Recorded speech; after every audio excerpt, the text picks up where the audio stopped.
Okay, so our next assignment is American Pie, an exploration of food. Well, when I conceived this assignment, I thought you would have the opportunity to go out and explore restaurants and bars and food trucks and all sorts of things along those lines. That may not be possible with what's going on in the world today. So you can take American Pie and bring it home. Maybe it's Frito pie, maybe it's spaghetti pie, whatever it is that speaks to who you are and can give us some insight into maybe your heritage. There's a lot to explore even from within the home. When I'm looking at my kitchen, it's pretty sparse. I'm a pretty simple eater. Some of you guys may be very complex eaters, and that could just be the story of making the food. So cooking, what goes into making a meal? From the ingredients to the preparation to the finished product. You can tell us a story through that. What I'm not looking for is just 6 images of your plate of food. And if you're going to make it your plate of food, it better darn well be an interesting exploration of how you plated that food. So there's a lot to explore on plating of food. Chuck Lohman, one of our instructors at CSN, teaches a whole class on food photography. So if you're interested in that sort of thing, that would be a great class to take down the road. But what I'm thinking of, so do you live with someone? Kids. Kids are great eaters. Grandparents. Well, they could be sparse eaters, so that could be an interesting story as well. Maybe you're self-eating.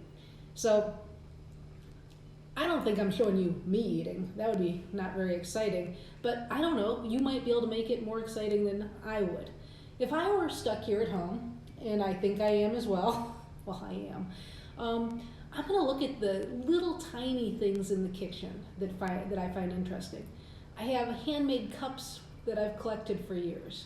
I have a ceramic booze hound that I got from my grandfather. And I found another one years later. I'm always on the hunt for more booze hounds, little ceramic dogs that say booze hound.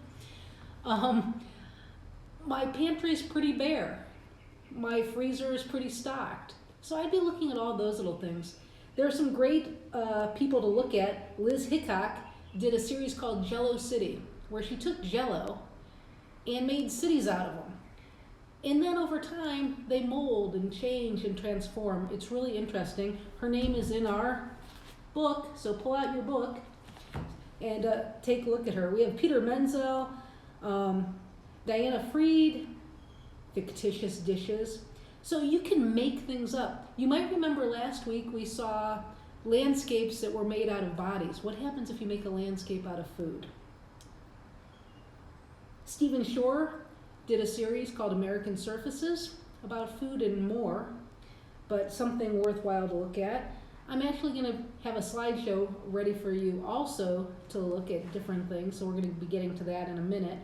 When I'm thinking about photographing food, I think of the word photolicious. So how do you make something photolicious? You want people to want to eat it.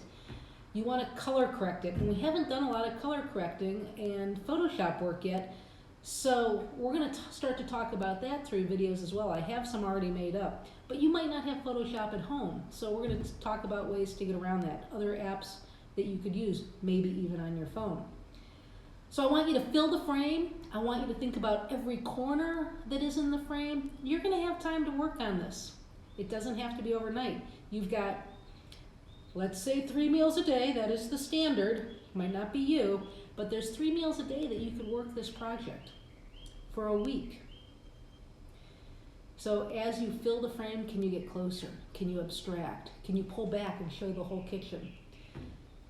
I'm going to be posting some images of my own, so if you follow my Facebook, which you probably don't since only 4 of you are on Facebook, maybe I'll try to put it up in our class announcements. I don't know. I've got to find a good way to do that for us. I'm thinking about it. I'll let you know what it is, a way for us to all share our images so that we can see more than what we're doing in isolation. And I've got something I'm practicing with right now, so we'll see if that works.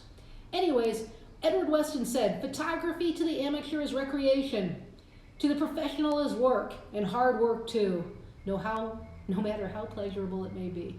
So we love some Edward Weston. If you don't know him, look him up, Edward Weston. great photographer of our time.